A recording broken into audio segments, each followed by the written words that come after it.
ഭ്രൂണത്തിൽ ഒരു കല്ലുകുഞ്ഞ്. എക്സ്റേ ചിത്രം പങ്കുവച്ചിരിക്കുകയാണ് ഒരു ഡോക്ടർ. ഇത് കണ്ട് അമ്പരന്ന് ഇത് AI ആണോ എന്ന് ചോദിക്കുകയാണ് ലോകം. അല്ല എന്ന് തന്നെയാണ് ഉത്തരം വരുന്നത്. അതെ, അമ്മയുടെ വയറിനുള്ളിലുള്ളത് കല്ലുകുഞ്ഞ് അഥവാ സ്റ്റോൺ ബേബി.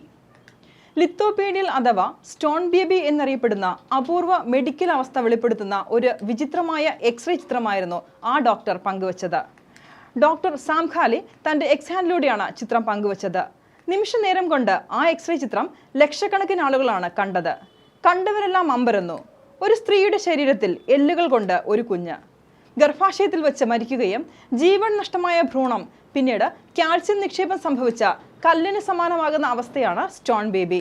കല്ലിന് സമാനമാകുന്ന ഭ്രൂണം ലിത്തോപീഡിയൻ എന്ന് അറിയപ്പെടുന്നു. അപൂർവങ്ങളിൽ അപൂർവമായ അവസ്ഥയാണിതെന്ന് ഡോക്ടർമാർ പറയുന്നു.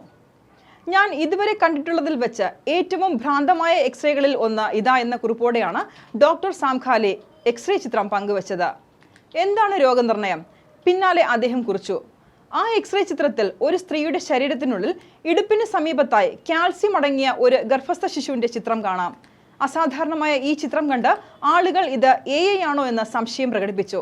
ചിത്രത്തിന് താഴെ ഡോക്ടർ സാം ഖാലി ആ ഗർഭസ്ഥ ശിശുവിന്റെ നിഗൂഢത വെളിവാക്കി. അത് ലിത്തോപീഡിയൻ ആണ്. തുടർന്ന് അദ്ദേഹം ലിത്തോപീഡിയൻ അവസ്ഥ എന്താണെന്ന് മറ്റൊരു കുറിപ്പിൽ വിശദീകരിച്ചു. എക്ടോപിക് ഗർഭാവസ്ഥയുടെ വളരെ അപൂർവമായ ഒരു സങ്കീർണതയാണ് ലിത്തോപീഡിയൻ. ഗ്രീക്ക് പദങ്ങളായ ലിത്തോസ്, പീഡിയൻ എന്നിവയിൽ നിന്നാണ് ഈ പദം ഉരുത്തിരിഞ്ഞതെന്നും അതിനാലാണ് ഇത്തരം കുട്ടികളെ കല്ലുകുട്ടി എന്നോ കല്ലുകുഞ്ഞ് എന്നോ വിളിക്കുന്നതെന്നും അദ്ദേഹം കൂട്ടിച്ചേർത്തു.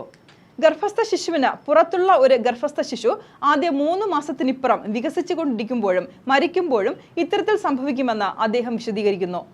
അമ്മയുടെ രോഗപ്രതിരോധ സംവിധാനം ഇത്തരം കുട്ടികളെ പുറത്തുനിന്നുള്ള ഒരു വസ്തുവായി കണക്കാക്കുകയും ഇതിനെ തുടർന്ന് ഗർഭാവസ്ഥയിൽ ഉണ്ടാകാൻ സാധ്യതയുള്ള അണുബാധ തടയുന്നതിനായി കാൽസ്യം ഉപയോഗിച്ച് അതിനെ സംരക്ഷിക്കുന്നു.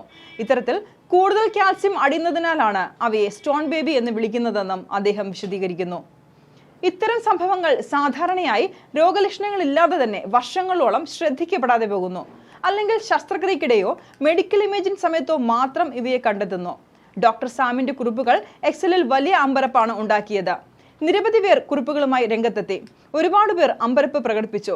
ചിലർ അവിശ്വസനീയമെന്നായിരുന്നു കുറിച്ചത്. 2013 82 വയസ്സുള്ള ഒരു കൊളംബിയൻ സ്ത്രീയിലും സമാനമായ രീതിയിൽ സ്റ്റോൺ ബേബിയെ കണ്ടെത്തിയിരുന്നു. ഏകദേശം 40 വർഷം പഴക്കമുള്ളതായിരുന്നു ഈ ഭ്രൂണം. വയറുവേദനയെ തുടർന്നാണ് ഇവർ ഡോക്ടറെ സമീപിച്ചത്. വളരെ അപൂർവമായ അവസ്ഥയാണിതെന്നും വൈദ്യശാസ്ത്രത്തിന്റെ ചരിത്രത്തിൽ ഏകദേശം 300 തവണ മാത്രമേ ഇത് സംഭവിച്ചിട്ടുള്ളൂ എന്നും ക്ലീവ്ലാൻഡിലെ യൂണിവേഴ്സിറ്റി ഹോസ്പിറ്റൽസ് കേസ് മെഡിക്കൽ സെന്ററിലെ ഡോക്ടർ കിം ഗാർസി പറഞ്ഞു. ഗർഭാശയത്തിലല്ല, അടിവയറ്റിലാണ് ഗർഭം രൂപപ്പെടുമ്പോൾ ലിത്തോപീഡിയൻ ഉണ്ടാകുന്നതെന്ന് ഡോക്ടർ ഗാർസി വിശദീകരിച്ചു. കഴിഞ്ഞ വർഷം 56 വർഷം പഴക്കമുള്ള ഭ്രൂണം വയറിൽ നിന്ന് നീക്കം ചെയ്യാനുള്ള ശസ്ത്രക്രിയയ്ക്ക് വിധേയയായ 81കാരി മരിച്ച സംഭവം ഉണ്ടായിട്ടുണ്ട്. ബ്രസീലിയൻ സ്വദേശിയായ ഡാനിയേല വേറെയാണ് മരിച്ചത്. 7 കുട്ടികളുടെ അമ്മയാണ് മരിച്ച ഡാനിയേല. എന്നാൽ തന്റെ വയറ്റിൽ ഒരു ഭ്രൂണമുണ്ടെന്ന കാര്യം അവർ അറിഞ്ഞിരുന്നില്ലെന്ന് പ്രാദേശിക മാധ്യമങ്ങൾ റിപ്പോർട്ട് ചെയ്യുന്നു. പലപ്പോഴായി വയറുവേദന അനുഭവപ്പെടുകയും നിരവധി തവണ ഡോക്ടർമാരെ കാണിക്കുകയും ചെയ്തിരുന്നു. എന്നാൽ അവർക്കാർക്കും ഡാനിയേലയുടെ വയറ്റിലെ ജീവനില്ലാത്ത ഭ്രൂണത്തെ കണ്ടെത്താനായില്ല. അതിനിടെയാണ് അവർക്ക് കടുത്ത വയറുവേദന അനുഭവപ്പെട്ടത്. ചികിത്സ തേടിയപ്പോഴും ഭ്രൂണത്തെക്കുറിച്ച് യാതൊരു സൂചനയും ഡോക്ടർമാർക്ക് കണ്ടെത്താനായില്ല. പകരം അണുബാധയ്ക്കുള്ള മരുന്നാണ് അവർക്ക് നൽകിയിരുന്നത്. തുടർന്ന് നടത്തിയ സ്കാനിങ്ങിലാണ് ഇവരുടെ വയറ്റിൽ 5 പതിറ്റാണ്ട് പഴക്കമുള്ള ഭ്രൂണമുണ്ടെന്ന് കണ്ടെത്തിയത്.